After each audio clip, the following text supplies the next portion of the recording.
The cobbled streets of London's Whitechapel district in 1888 became the stage for a horror unlike any other. A series of brutal murders targeting 5 women sent shockwaves through Victorian society and ignited a firestorm of fear and speculation. The enigmatic figure responsible, dubbed Jack the Ripper by the media, would become synonymous with unsolved serial killings, forever etching his name into the annals of criminal history.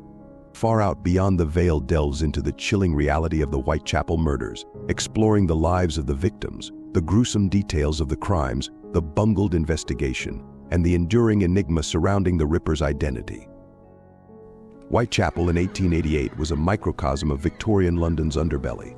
Poverty, overcrowding, and social decay plagued the district.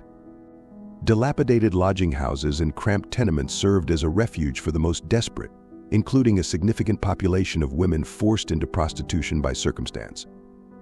This marginalized group, often ostracized by society, became the unfortunate targets of a predator who operated with chilling efficiency. Maryanne Nichols. The first confirmed victim, Maryanne Nichols, was a 43-year-old woman struggling with alcoholism. On August 31, 1888, she met her tragic end in Buck's Yard, a dimly lit alleyway. Her throat was slashed, and her abdomen was mutilated with an almost surgical precision. Chapman. Just a week later, on September 8th, another victim surfaced, Chapman, a 47-year-old woman. Found in her room at 29 Dorset Street, her murder mirrored Nichols's, except for the extent of the abdominal mutilations.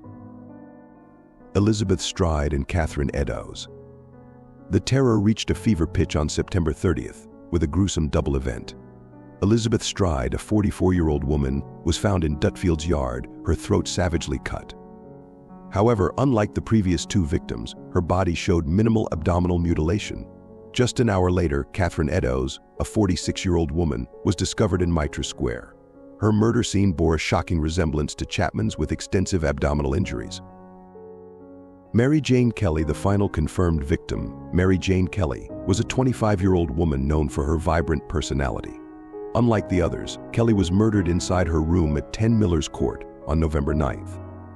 The brutality of the attack surpassed the previous killings, with her body savagely mutilated beyond recognition. These women, though often relegated to the margins of society, were more than just victims. They were daughters, sisters, and mothers whose lives were tragically cut short. Understanding their stories adds a layer of humanity to this chilling narrative. While the specific details differed slightly, the Ripper's attacks displayed a chilling consistency. Each victim was a woman working as a prostitute in Whitechapel. The attacks typically occurred in the early morning hours, with the victims found lying in secluded alleyways or their lodgings. The signature characteristics were a deep throat slash, often severing the carotid artery, followed by varying degrees of abdominal mutilation. This level of surgical knowledge fueled speculation that the killer may have had some medical training. The Whitechapel murders plunged the city into a state of panic. The police force, then known as the Metropolitan Police Service, faced a daunting task. Forensic science was in its infancy, making it difficult to identify the culprit. Public fear hampered witness cooperation, as many were reluctant to come forward for fear of reprisal. Additionally, the social stigma surrounding the victims made them less of a priority in the eyes of some police officials.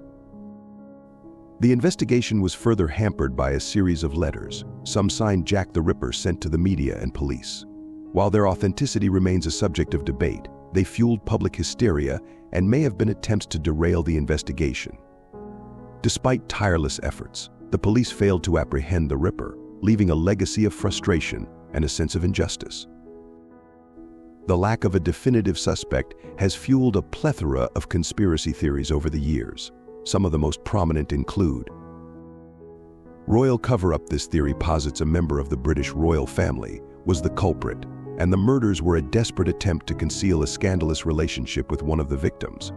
However, this theory lacks credible evidence and is generally dismissed by historians. Masonic Conspiracy. This theory suggests the killer was a member of a secret society, like the Freemasons, who used their influence to shield him from detection. While some Freemasons resided in Whitechapel, there's no evidence to connect them to the murders. Medical professional. The surgical precision of the mutilations led some to believe the Ripper was a doctor or butcher. However, the lack of conclusive evidence and the varying degrees of surgical skill displayed in the attacks make this theory inconclusive. These theories, while captivating, often rely on speculation and circumstantial evidence. They highlight the public's desire for answers in the face of an unsolved crime. The Jack the Ripper murders transcended the boundaries of Victorian London, becoming a global phenomenon that continues to captivate audiences over a century later. The case has spawned countless books, films, and documentaries, each offering a different interpretation of the events. The Ripper's legacy is multifaceted. Social commentary: the murders exposed the social inequalities and hardships faced by the underclass in Victorian society, particularly women.